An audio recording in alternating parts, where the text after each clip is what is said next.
The purpose of these arguments is to establish that we can both agree that 2 plus 2 is 4.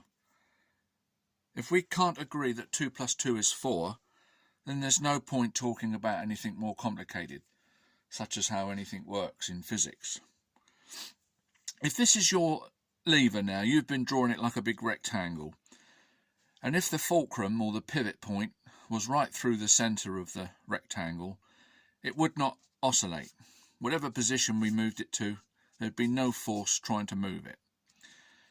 If the rectangular lever is suspended from the fulcrum like this, and it was displaced at something like this angle, we would know what forces were acting on it by the method I described. And the first thing you do is find the centre of mass of this object.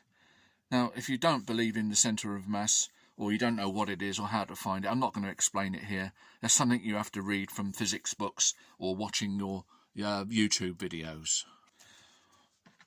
Once we've got the centre of mass, which this spot represents, and this displacement of the lever, we would then measure the distance between the centre of mass and the vertical through the fulcrum or the pivot, which is that measurement there with the arrow, which is called the arm. And it's the product of the arm and the weight located at the centre of mass is the force that's acting on this lever.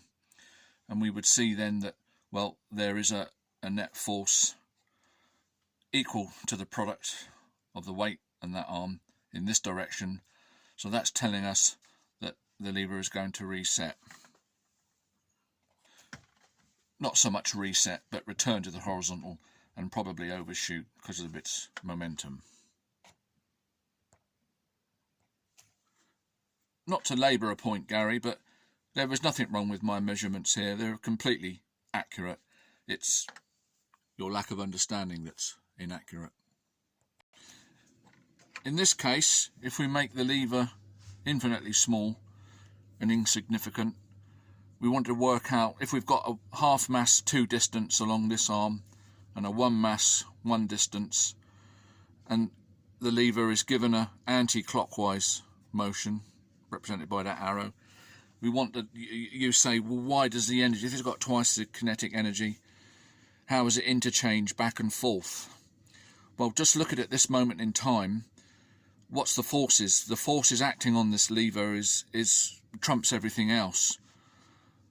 We've got a distance measured between the fulcrum and a line vertical with the weight, which is the force of gravity, which is this line. That's 50 millimeters. So the product of the arm times the mass, which is half, is 25. And in this case, on this side, this distance is 20. And it's a 1 mass, double the mass, but the product is 20.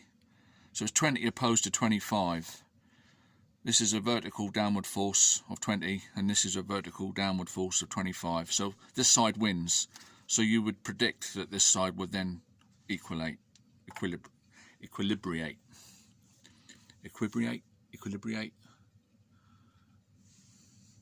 They're both the bleeding same.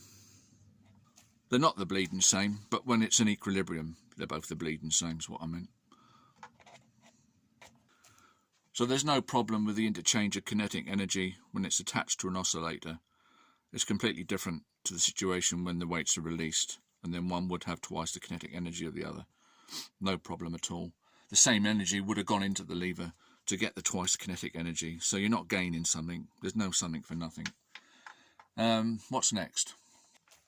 This whole business talking about rain clouds and gravity, the whole reason that's even a discussion with me is because it's directly related to your argument that an object that's going twice the velocity along a surface, that goes 4 times as far, showing that it's got 4 times the kinetic energy, you've always said that that's directly because it's the faster you go, the more energy you lose to gravity. Or to be more precise, the more friction becomes a factor, because the faster you move through the gravity, the less energy you lose to friction. This is what the argument is about with the bloody rain cloud analogy and everything else.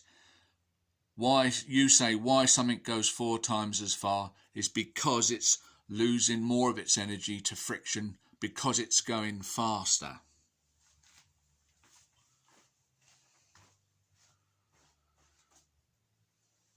This is one height, 1,000, 2, 1. I'm counting for a reason. 1,000, 2, 1. It's about 1.5 seconds. Twice the height, or 4 times the height, twice the velocity. 1,000, 2, 1,000, 3, 1. It's about 4 times the time. I'm not measuring it exactly. It's about 4 times the time, probably a bit less, in rolling. So if we got a ramp and we got one object at one height and then again at 4 times the height, the lower one does one distance to here, and the twice velocity will reach 4 times the distance here. Now you're saying it goes 4 times the distance because there's less energy lost to friction. Now, which scenario does this apply to, Gary? Is it moving through the rain from one building, as you call it, one bathhouse, a start and a finish? No, it's not this scenario. It's in the gravity constantly, isn't it? It's not moving out of the gravity at all. And you also say, well, if there's no difference in the time,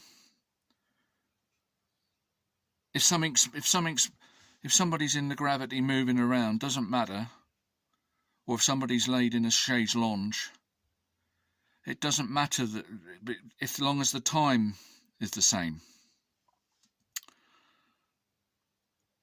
So this rolling ball down the ramp situation doesn't refer to this because it's in the gravity all the time. It's not moving from the bathhouse to the bathhouse, a start and a stop. It's in the gravity all the time. So are you saying it doesn't apply now? Your idea of the friction being reduced, if it's not moving out of the gravity? What are you saying? And also, if you're saying that the twice velocity ball goes 4 times as far because it's losing less energy to friction because it's in the gravity, well, here's the problem you've got. The 2 velocity ball is in the gravity longer. This one is in the gravity longer. So is it not collecting more force as it rolls along? If it was collecting more force as it rolls along, it would be losing more of its energy to friction, wouldn't it? Because the gravity's pushing it down as it moves along into the surface. So the longer the time that it's rolling, the more of its energy is lost to gravity, to friction. And you say the opposite. You say this one goes further because it's well, it's not in gravity a shorter time, but that's what you used to say. You used to say it's moving through the gravity faster. If it moves through the gravity faster, then less of it affects it. You got it all. It's all back to front. What you're saying is a contradiction.